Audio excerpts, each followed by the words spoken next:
Human beings first started building permanent structures in order to provide shelter and create a safe environment away from the elements. This took the form of cave dwellings and mud huts until modern building practices became commonplace. But rarely architects will build homes in precarious places, challenging the very purpose of the homes themselves. From Japanese tea houses to German castles, many houses are perched at precarious heights. Of course, it's hard to quantify, but today we're looking at the 10 most dangerous homes, based on popular opinion.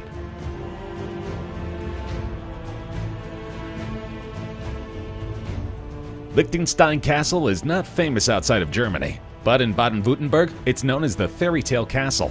The castle is actually a hunting lodge built on the ruins of a former castle, and the current structure was completed in 1842. It was built in a pseudo-medieval style, which was very en vogue in the 19th century. The most striking feature of the property is that the castle's outer wall is built right on the edge of a cliff. The vertiginous view is enough to unsettle even the boldest of tourists. Architects claim that the castle is structurally sound, but any shift in the foundation could cause the building to collapse. During World War II, an American tank passing through the valley below fired a shell, which directly hit the main tower. Fortunately, the shell failed to explode, saving the impressive building from destruction. However, a hole in the plaster where the shell struck remains to this day. Fans of Super Street Fighter II may also recognize the castle, which provided inspiration for Kami's stage. For the time being, this castle is relatively unknown in the tourist circuit, meaning it could be a great time to visit before word gets out.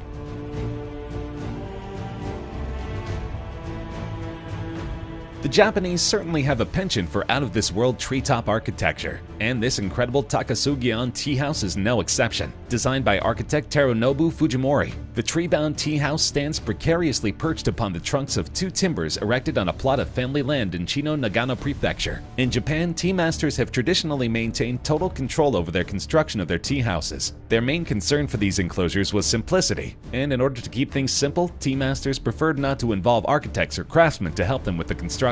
Building upon this tradition, Fujimori's tea house is quite small and compact, and can accommodate 4.5 tatami mats. The architect describes the small building as though it were an extension of one's body, like a piece of clothing.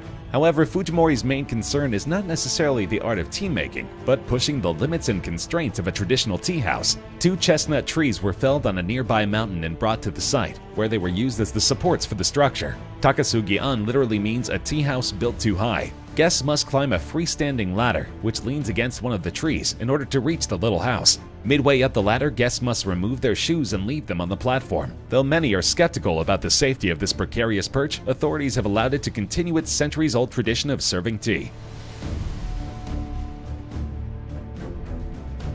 The infamous Sutjagen residence is a 13-story structure built by a notorious mobster and his family over the course of 12 years. Dominating the skyline of Arkhangelsk, a city in Russia's far northwest, it's believed to be the world's tallest wooden house, soaring to reach 144 feet, about half the size of the Tower of Big Ben. Sutjagen began building in 1992, and in the original plans it was only going to reach 2 stories high, like a normal house. Yet he was inspired by the vernacular architecture and wooden houses of Japan and Norway to keep going. First I added 3 floors, but then the house looked ungainly, like a mushroom, he told the Daily Telegraph in a 2007 interview. So I added another, and it still didn't look right, so I kept going. What you see today is a happy accident. Unlike many of the other homes on our countdown, the Sutjagen house was not built with any regard for safety regulations. It's a visible fire hazard and risks collapsing at any moment. What remained as of late 2009 was a small 2-story wooden house, roughly the size of what Sutjagen had originally planned to build, before dreams of a wooden tower took hold. These structures were finally destroyed in a fire in 2012.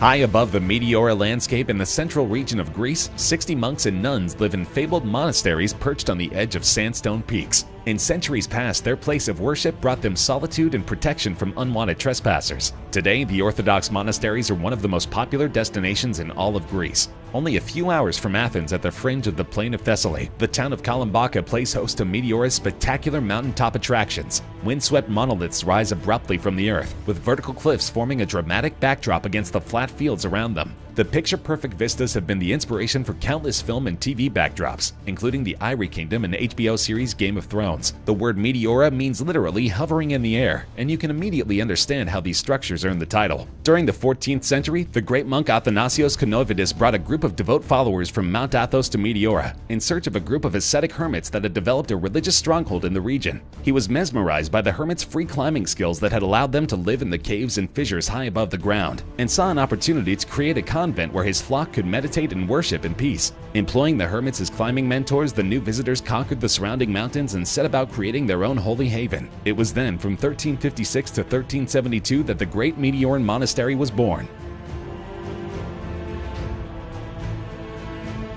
This series of suspended monasteries usually elicits a gasp from visitors. Perched at death-defying heights, the structures were first built in 491 AD and have survived for many centuries since then. Clinging to a crag of Hengshan Mountain, in apparent defiance of gravity, the temple consists of 40 rooms linked by a dizzying maze of passageways. Interestingly, the temple is dedicated to not just one religion, but three, with Confucianism, Taoism, and Buddhism all practiced within the temple, and represented in 78 statues and carvings throughout the temple. How could a building like this withstand the winds and storms of so many years? Hanging Monastery is an architectural wonder. A unique mechanical theory was applied to building the framework. Crossbeams were half inserted into the rock at the foundation, while the rock in back became its support. Why build a monastery like this? Location is the first reason. Building a monastery on the cliff could shield it from floods.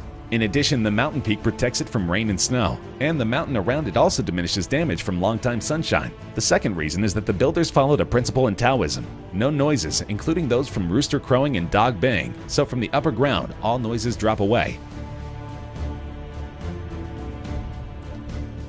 San Francisco residents mostly recognize the Cliff House as a premier spot for fine dining and amazing views. A restaurant has perched on this cliff overlooking the Pacific Ocean since 1863. Generations of San Franciscans and countless visitors have dined at the Cliff House and enjoyed the gorgeous ocean vistas. There have been a whole series of Cliff Houses over the years, the style changing with the times. It burned down twice and was closed during Prohibition, but the Cliff House is still here and serving new patrons every day. The Cliff House sits at Point Lobos, right at the entrance to San Francisco Bay. This was a prime spot for shipwrecks before radar. Strong currents, rocks, and dense fog made for a lethal combination, especially at night. The SS Ohioan, a cargo ship, ended up on the rocks near the Cliff House on a dark night in 1936. The massive property includes a ballroom, several restaurants, museums, and elaborate gardens. But with its precarious placement right on the rocky jetty, the building sustains almost frequent damage and must be constantly maintained. Because of its many accidents over the years, many people even believe that the property is cursed. The Victorian Cliff House survived the 1906 San Francisco earthquake, but burned down a year later. It's been destroyed twice since then and rebuilt. Castellfollit de la Roca looks like a town that was once a normal shape, and by some incredible force stretched out over a kilometer-long basalt formation. Houses are pushed precariously close to the edge of a 160-foot drop-off and wind along the cliff, looking over the countryside and rivers that flank the town below. Inhabited for over 1,000 years, the town's narrow streets still carry the characteristics of its medieval origin, and the city center features ramparts that fortified the town during the Civil War. Many houses and streets in the city center are also built of the dark volcanic rock that serves as a pedestal for the town. The main street of Castellfollit winds through the entire town, narrowly pressed between houses on both sides, straining to remain on the cliff face. Formed by two overlapping lava flows, the area is home to abundant geological activity. The houses are alarming both for their precarious placement and their sheer age. Many doubt that the town would survive even a minor earthquake. Nonetheless, they are still inhabited and serve as a major tourist attraction near Valencia, Spain. From its peak on the layered volcanic formation, the town offers stunning views. To add to the drama of the landscape, the cliffs are illuminated from sunset until midnight for 6 months out of the year. Just off Highway 401 in Ontario, Canada, a rugged wilderness area carved by receding glaciers more than 12,000 years ago marks the international border between the United States and Canada. Exactly 1,846 of them poke above the surface of the St. Lawrence River, making an incredibly unique landscape for travelers wandering off Canada's well-trod tourist path. The Thousand Islands region, which spreads across 50 miles and covers territory in both the US as well as Canada, is incredibly remote. Equipped with a simple paddle boat, travelers can venture down smaller channels and shorelines that are normally inaccessible. To count as one of the Thousand Islands, emergent land within the river channel must have at least 1 square foot of land above water level year-round and support at least 2 living trees. In the late 19th century, the Thousand Islands drew upper-crust travelers from New York, Chicago, and Cleveland, who all viewed the region as their own exclusive summer retreat, hence the grand hotels and luxury steamboat tours that once crowded the shores of the St. Lawrence. Today, visitors can still admire the opulent Bold Castle, a 120-room, 5-building compound commissioned by millionaire and Waldorf Astoria proprietor George Bolt. The palatial home occupies a heart-shaped island on the New York side, has a private bowling alley, and can be rented out for weddings and private events. The renovation costs alone were a whopping $15 million. The house is undeniably beautiful, but it is extremely difficult to access and is prone to power outages and food shortages. The Chemosphere is a modernist house in Los Angeles, California, designed by John Lautner in 1960. The building, which the Encyclopedia Britannica once called the most modern home built in the world, is admired both for the ingenuity of its solution to the problem of the site and for its unique octagonal design. When John Lautner was given the site in 1960, there were two common methods for building houses on the difficult sloped land. The ground could be cut to create a level platform, or the house could be supported on an open steel framework. The client, however, had a small budget of only $30,000, so Lautner instead took advantage of the client's extensive imagination and rejected both structural methods for one that would cost about half of the conventional solution, with retaining walls and land drains. Lautner perched the entire one-story octagon on a single 30-foot concrete column, leaving the natural surroundings untouched. Though it appears unsafe, Lautner was a professional, and even with a small budget, he was able to reinforce the column to meet safety standards. But the view is still pretty daunting, especially as the building ages. The classic UFO house is now worth $3.5 million.